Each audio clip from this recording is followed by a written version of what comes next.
자, 오랜만에 이 방송 촬영하고 난 다음부터 많으신 분들께서 이 슬림한 모습 보고 다이어트 성공 축하한다 라고 그렇게 말씀해 주셨던 분들이 굉장히 많으셨어요. 그분들 중에서도 특히나 다이어트 어떻게 했는지에 대해서 여쭤보시는 분들이 굉장히 또 있으시더라고요. 자, 그래서 준비해 봤습니다. 자, 다이어트 어떻게 했는지에 대해서 말씀 전달드릴게요. 사실 저 같은 경우는 20살 때까지만 하더라도 정말 살이 안 찌는 체질이었습니다. 제 키가 정확하게 말씀드려서 178입니다.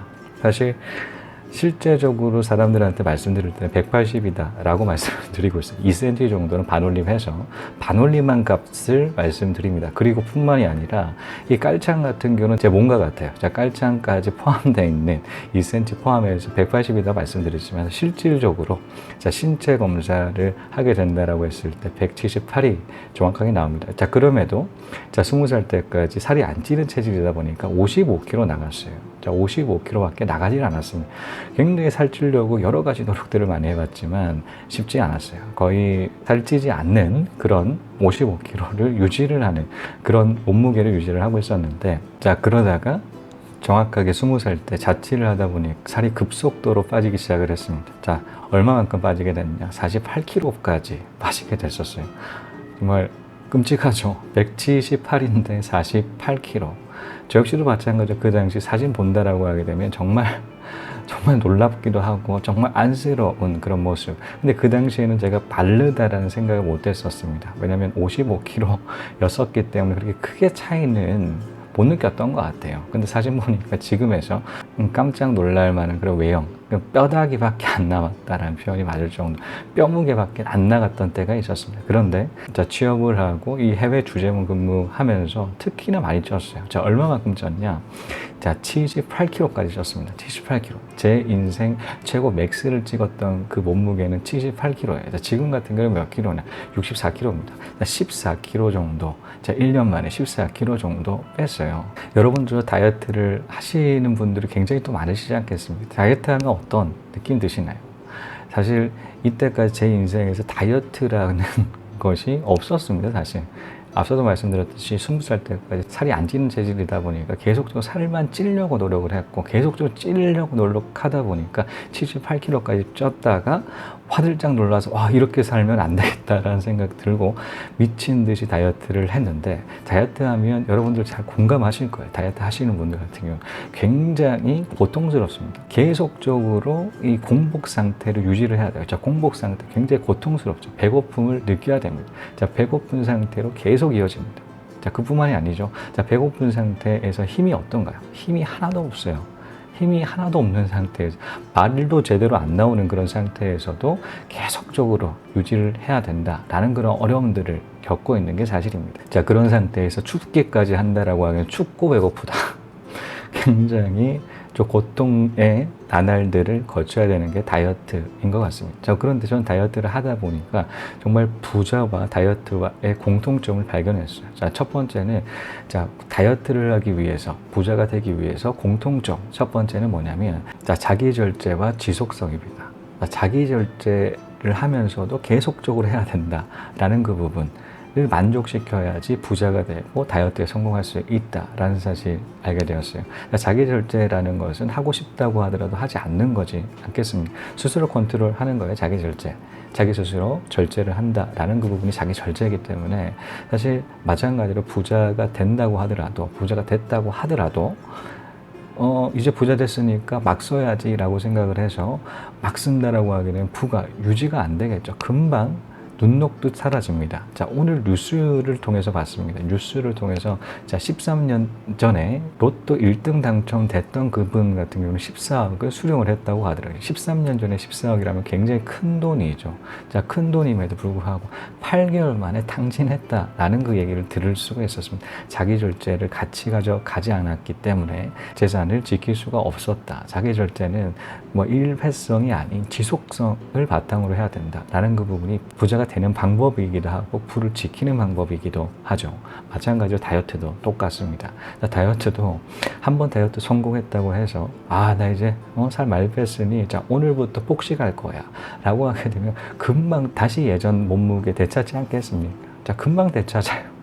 살 빼는 거 굉장히 고통스럽게 살 뺐다고 하더라도 다시 폭식이 한다라고 하면 요요 현상 플러스해서 이전보다 더 넘어서는 몸무게를 가질 수가 있습니다. 자, 그 정도로 다이어트 성공했었을 때 계속적으로 자기 절제를 지속시켜야 된다라는 그 부분으로 굉장히 힘들어 하신다라는 부분이 있습니다. 그래서 다이어트에 성공하신다라고 하더라도, 성공했다고 하더라도 그를 계속적으로 지속하기는 쉽지가 않은 게 사실이고요. 저 부자도 마찬가지로 부자가 됐다고 하더라도 그 부를 지키는 것은 그렇게 어렵다라고 생각을 하시는 부분이 자기 절제를 지속하는 그 부분이 첫 번째 공통점이었고요. 자, 두 번째 공통점입니다. 자, 두 번째 공통점이 뭐냐면, 자, 본능을 극복해야 된다라는 그 부분이 있어요. 자, 본능.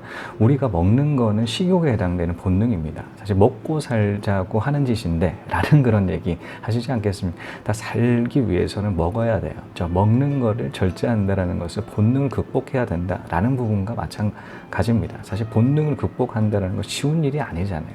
자, 그러다 보니까 다이어트에 성공하시는 분들이 그렇게 많지는 않고요. 또 마찬가지로 부도 마찬가지입니다. 자, 부 같은 경우는 여러분도 잘 아시다시피 투자를 해야지 부자가 될 수가 있어요. 투자라고 하는 것은 잃을 확률이 조금이라도 좀 생기겠죠. 투자를 하기 위해서는 자신의 그 종잣돈을 투입해야 되는데 투입 결과가 좋을 수도 있고 나쁠 수도 있다라는 부분이 있습니다. 나쁘다라는 것은 손해를 의미를 한다라는 부분이기 때문에 손실을 볼 수 있다라는 그 마인드를 컨트롤해야 돼요.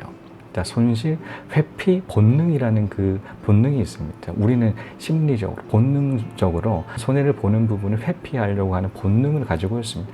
자, 내 같은 경우 여러분들 잘 아시다시피 1만 년 전에 그 진화가 멈췄습니다. 1만 년 전 원시 시대였거든요. 자, 손실을 본다라는 것은 자신의 그 생명과 직결되는 그런 부분에 해당되는 우리 선조의 우리 조상들이었죠. 조상들의 본능들이 계속적으로 내려왔습니다. 그러다 보니까 손실 회피, 손실을 전혀 보지 않으려고 하는 회피 본능들이 있어요. 자, 그러다 보니까 투자가 어렵다라고 생각하시는 분들이 굉장히 있으십니다.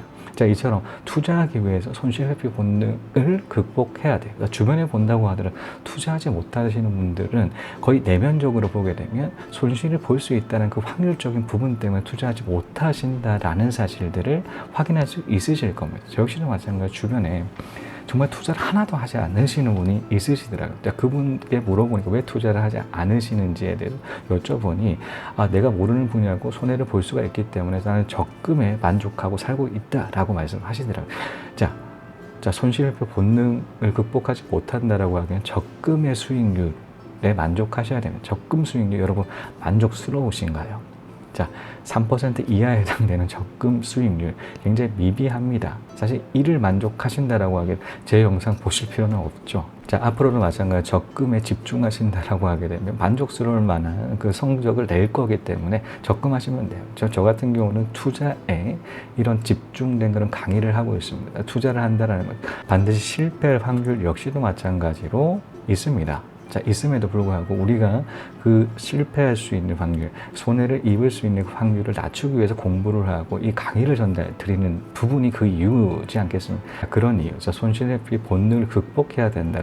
이 본능적인 부분, 식욕과 우리가 손실회피 본능 같은 이 본능을 극복해야지 성공할 수 있다. 다이어트 성공하고 부자가 될 수 있는 방법도 성공하고 이 성공할 수 있다라는 그 공통점, 두 번째 공통점이었죠.